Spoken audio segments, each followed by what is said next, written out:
बाहुड़ा अवसर में श्रीक्षेत्र उड़ी भुवनेश्वर पहुंचला पारा। गत बाहुड़ा अवसर में भुवनेश्वर झारपड़ा पक्षीप्रेमी दुखीश्याम मार्था निजस्व पालित गोटे पारा को निजर बासभवन नहीं महाप्रभु श्रीक्षेत्र धाम को नहीं महाप्रभु जगन्नाथ को स्मरण कर सिंदूर लगाई पारा उड़े।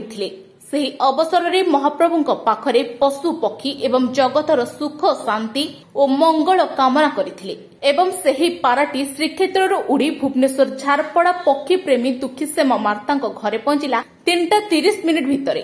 ରାଜ୍ୟସ୍ତରୀୟ ପ୍ରତିଯୋଗିତାରେ ଦୁଇଥର ଚାମ୍ପିୟନ ହୋଇଛନ୍ତି ଏହି ପାରା ଏବଂ ନାଇଟ୍ ଚାମ୍ପିୟନ ମଧ୍ୟ ସେମାନଙ୍କ ମଧ୍ୟରେ ରହିଛନ୍ତି।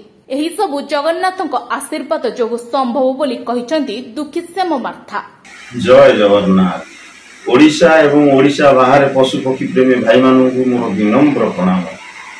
समग्र जीवजंतु एवं पशु पक्षी स्वयं भगवान चरण तले आश्रित। भगवान निजे जेतु मनुष्य जन्म देइछंती समस्त देहरे पशु पक्षी स्नेह देइछंती।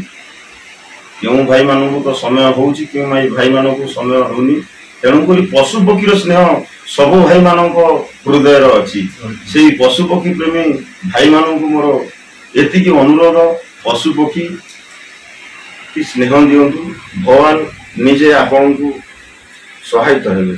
जय जगन्नाथ।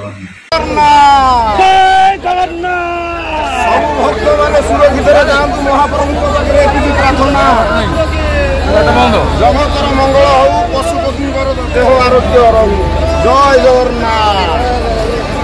जय